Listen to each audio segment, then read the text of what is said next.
All right. Welcome to the podcast where real stories and struggles are being shared. Today, we have another episode. We have a guest, a person that have, fell in love in basketball, loved the game of basketball since he was in the Gambia. Everybody have, sincerely seen him put in all that work, both on and off the court. But before we dive in, I would love this person to introduce himself. Yeah, good afternoon, Silva. I know it's pretty late down in Africa, Gambia. I'm gonna say good evening. Yeah, in Gambia. First of all, my name is Mohammed Jaite, and former and player for Serekunda West, and then Serekunda is basketball. Dauda, thank you for having me here. It's a pleasure and to meet you guys here and to be on this podcast. Thank Sure. you, Central Dialogue. I mean, we're really happy to have you here. I know we talked about bringing you on board. It's been like months now, but finally we have the chance to have you here. We're really thankful that the kids will get the chance to learn about your journey and what you have really contributed in the game of basketball. A lot of people back home know you, and I mean they will be excited to watch this episode. So I'm super excited that this is happening right now. What made you fall in love with basketball? Okay.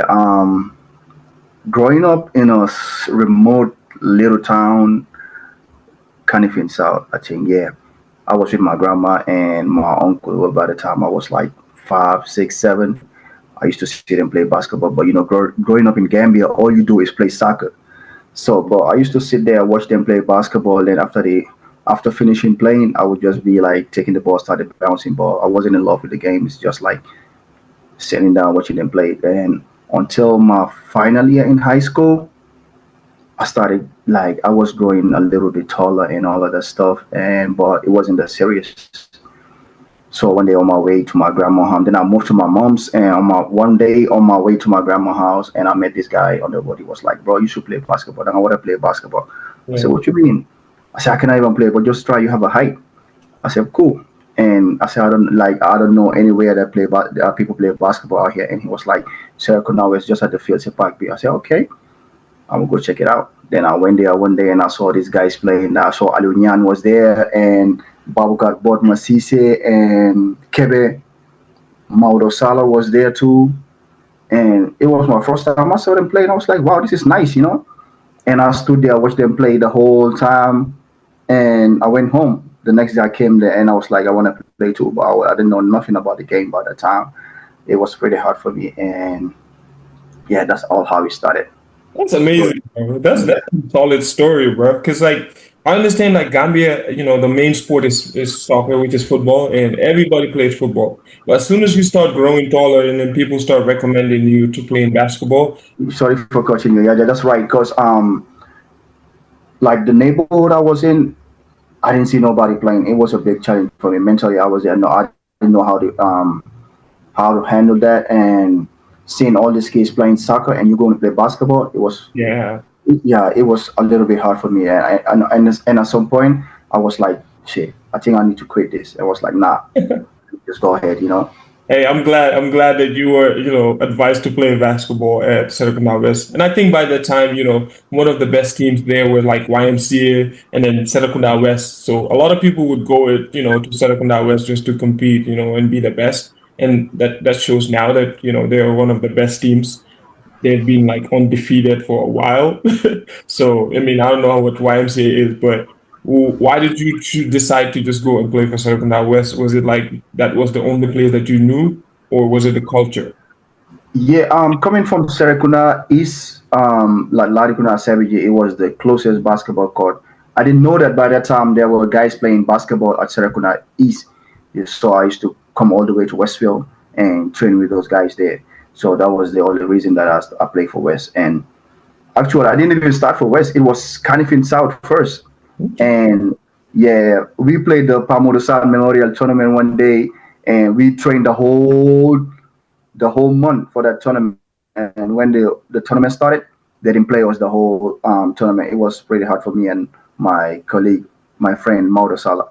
And we decided to leave. And I was like, no, don't leave, but we're just going to play one day. And from that, we didn't win no game. So they changed the team from from Canifin South. It was LK Boys then, and later they changed it to Serakuna. It's just when we all came together, and it was Serakuna. It was a pretty nice and big family. It was pretty good though. All right, that's cool. That's cool. So, like, when you were playing basketball, I would like you to share some of the challenges that you faced while pursuing basketball, because I knew that you were not playing basketball just for fun at some point. You mean overseas? Or It could when I be went? like it could be professionally, like when you started playing basketball at Secondary West, and then you started being really good. Where what were like some of the challenges just being in the Gambia, trying to be a basketball player or professional basketball player? Okay, that by the time the main challenges was we were not having like a constant league that's we trained together for like a whole year or two Hmm. before we heard that there's gonna be a basketball league. Hmm. And we were so excited when we heard that we got there's gonna be a league. That was one of the biggest challenges. And to have games that you have to play, you have to call these guys, you have to call YMCA or you have to call Walida and hey, we need a game, you Hmm. know, we need to play. Can we come over there to have a test game? We go to Birkama, we go to Bakau all the time. We have to call this guy that we want to play game, but we don't have nobody to play with. That was the biggest challenge growing up over there and trying to play basketball and trying to be a professional basketball player. It was pretty hard back then. Yeah. But Alhamdulillah, nowadays Hmm. we got some good people Hmm. working in the federation that are helping the kids. Hmm. It's not like how we grew up, like Hmm. trying to have a game we can play and we try to look games for ourselves and stuff like that. Hmm. So that was the biggest challenge I can say growing up trying to be a basketball player. Wow. I mean, yeah, you're right. I mean, and nowadays that honestly speaking, even though we have a long way to go when it comes to growth, but the good thing is that now we have, leagues to compete in, tournaments that are happening there. We have, Right. GBA league is going on. We have the Badara tournament, the 3-on-3. He's about to do a summer jump. Sometimes we do have the close dip last year. Looking forward for another one. And we do have some other stuff that, YMCA guys like Savage usually organize, the Pamudu South tournament. And we came a long way. Think about it, because you were talking about texting some of these or calling some of these other teams for test games. So sometimes, as much as we want to talk about some of the things that we are not having as Gambians, but we also have to recognize the small wins. So talking to you and just sharing the story actually express, how far we have come. So that's actually cool. That's actually cool. So Absolutely. facing these troubles, was there like any moment that you felt like giving up? Yeah, a lot of times though, cause like you put on your basketball kits, going to walking all the way to the training facility where you meet a lot of people on your way going there. They be like, "Oh boy, why are you doing this? Got me that basketball. I'm on jetting fee. You know what I'm saying? It has Exactly. no use here." Now that mentally, try that I don't know how to say, but mentally it drains me. Sometimes I don't want to go outside with my basketball. I will just put it in my bag, and when I get to the court, I just take off my shirt that I have and everything and put my training gears on. Yeah, growing up in that kind of environment want to make me quit basketball for real. And but I was like, no, I'm not going to quit because I love the sport. I was just getting into the sport and I love the sport. So why? Because this guy said that it's not basketball is not a thing here in Gambia. Why should I quit? I was like, no. First of all, you're not the one that made me stop playing basketball. So that one word that you said to me, it's not going to stop me from playing basketball. So you know what? I'm gonna go just do what I want to do. Yeah, I mean, you're right. Society, bro, society contributes a lot towards a lot of people quitting on sports, especially in Gambia and Africa in Yes, general. And it comes from it's people, crazy. It's crazy yeah, out here. it's crazy. It comes from people that are like your neighbors, like your family members, just telling you basically that, hey, you're not gonna be, good at basketball, or you're not gonna make it, professionally, because Gambia doesn't recognize basketball as the sport. And I just think that they don't understand the impact that sport has to do with, individuals' lives, especially when you were younger. Like when you're playing sport, it just doesn't make you, enjoy the fact that you're being active physically, but it builds your confidence. And a lot of people don't relate to that. So they just so close-minded. Yeah, and I feel that's the thing that's happening still in Gambia because looking at it still our basketball league, it's not that I think since I left the league it's the same. I Mhm. don't because right now the reason why like I step back from the anything about, concerning about Gambian basketball. I feel like some people out there not helping the kids to excel in basketball, and I hate to see that. And society itself, it's not helping the people because all they talk about is soccer and football. And football, we all see what's going on around the nation right now. So it's not about football. Invest in something else. You got a lot of kids that wanna. It's not everybody that wanna play soccer or football. You know what I'm saying? Like you gotta invest in something else, like the volleyball. You got handball. You got basketball, and you got athletics out there. Anything that is sport. A lot kids like to Gambians themselves like sport. So why not invest in other sports than soccer? But all they think about is just soccer, and Yeah, that's not good. that's Yeah, right. I mean, it's like we've been talking about this over and over. I know a lot of people that are not even basketball players are now using their platform to talk about this, telling the government, the Ministry of Sports to try and just invest in basketball. And when we say invest in basketball, we don't necessarily say, "Oh, we just want you to build us a basketball indoor court." Yes, we do need that, but we do need like a lot of opportunities where we can do the easiest stuff, like build a basketball park in every street or neighborhood that we could have it. It can be a recreational center for that right. community. It's not only for the basketball people. So I just hope that they listen, and then when they hear this too, that you're talking about it, they start to listen too. So that brings me to this next question. I know a lot of people don't know that, outside of you playing basketball in the Gambia, you have traveled outside of the Gambia before you came to the US. So tell us your experience, in Angola, where, you went there to pursue your dream to play basketball. What did that chapter teach you in your life? I can say it's a sweet, bitter experience, but one of my best days in my life when I started um, playing basketball because going to Angola. First of all, I didn't want to go because Mhm. my dad was like, "You have to come." You know what I'm saying? I was like, "Okay, let me just go and see." So the same thing. I went there and this guy saw me. He was an Angolan. He was an Angolan, and he was like, "Wow, you're so tall." But deep down inside me, I know that let me just go with my laptop because I have a lot of videos in there. Wow. Yeah, let me just go with my laptop, and I bought an empty CD. You know, that time we had an empty CD that we Yeah. put in our laptop, and I can burn all the videos that I have in the CD. So I was just Okay. let me just take an empty CD and go. So I went there and I was there with my dad. We were sitting outside. It was like one time around 5 p.m. We were sitting outside, at 5 p.m. over there, like evening time. Everybody comes outside. And this guy saw me, was like, "Wow, your son is tall, I can help him go to this team." I was like, "What?" Mhm. My dad didn't say anything. And he came back and he was like, You want to play basketball?" I said, "Yeah, I want to play basketball."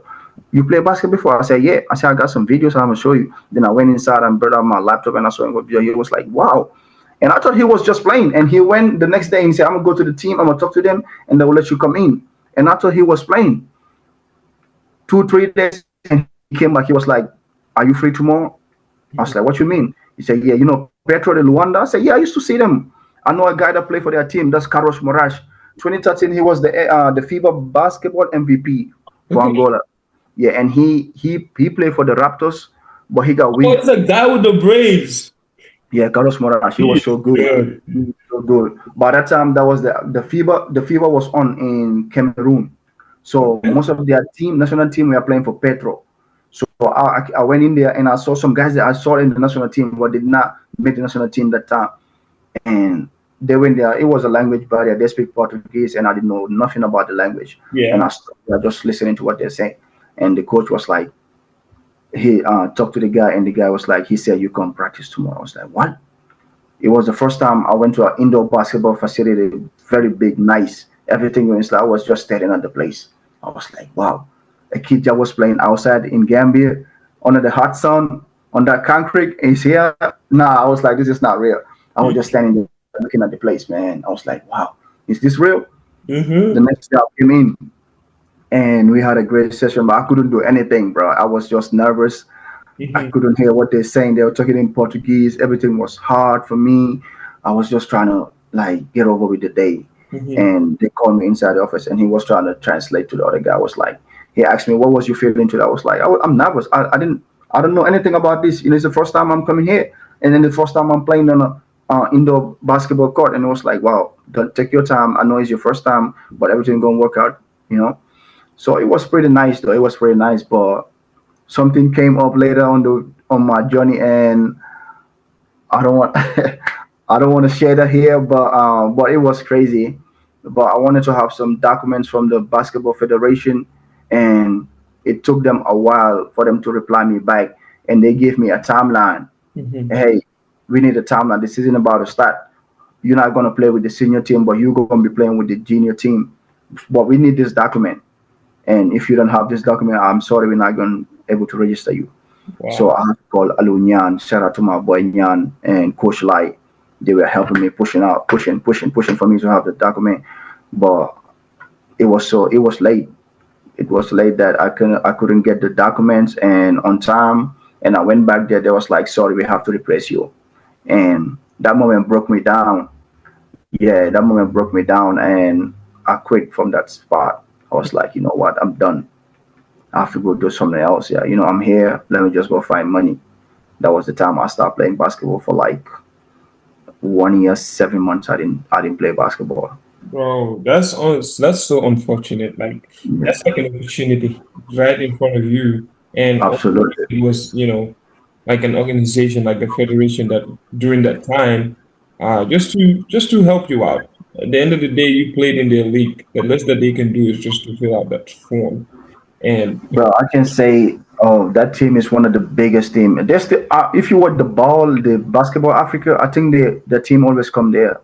You can say Petro de Luanda. It's one Mhm. of the big and the richest team over there, and they got Yeah, money. Yeah, they sign players all over the world, so they got man. It was pretty nice though. I that's wish I have my old photo. I don't know. I have some photos there. I wish I can share that with you, but I don't know. So that time back then, it's not like now that you have your phone and you can take a photo and all of that stuff. But I took some nice photos there with some good players that I wanted to share. But I don't definitely know where I have to can share find it. Yeah, you have to share the pictures when you have it, even if. But yeah, this is just crazy. And shout out to Alunyan and Coach Lai for stepping in, helping you out while you were not in the Gambia. For those of you guys that don't know, Alunyan is now the Secretary General, and he has been doing this since since he was teammates with Mohammed. So this is not something new for him, and Coach Lai too been stepping up for some of these players since Mohammed's time, and he's still doing it. So shout out to everybody, bro. Shout out to Yeah, everybody. one more time. Shout out to my boy Nyan Walejo. I know you saying this, man. I miss you, my boy. But yeah, I just remember like we had a coach, Sergio, that we just interviewed. When was it? Last week. He was from the team that you were just talking about. So it would be great when we post the full thing. You watch it. Sergio. It was hosted by Hassan and FJ. So FJ is Gambian. She's like a Gambian descendant playing for Guinea right now, but also playing internationally at Austria. So she's doing really good. She's one of our co-hosts, so she hosted that interview. That would have been great. You never know. Could be good to Yeah, that would have been to see. massive, though. That would have been great. Could have been you. But hey, every setback, there's always something major coming up for you. So I'm glad that that was part of your journey because I'm pretty sure it shaped you. The person you are right now. It makes you, mentally tough and not repeat the same mistakes. So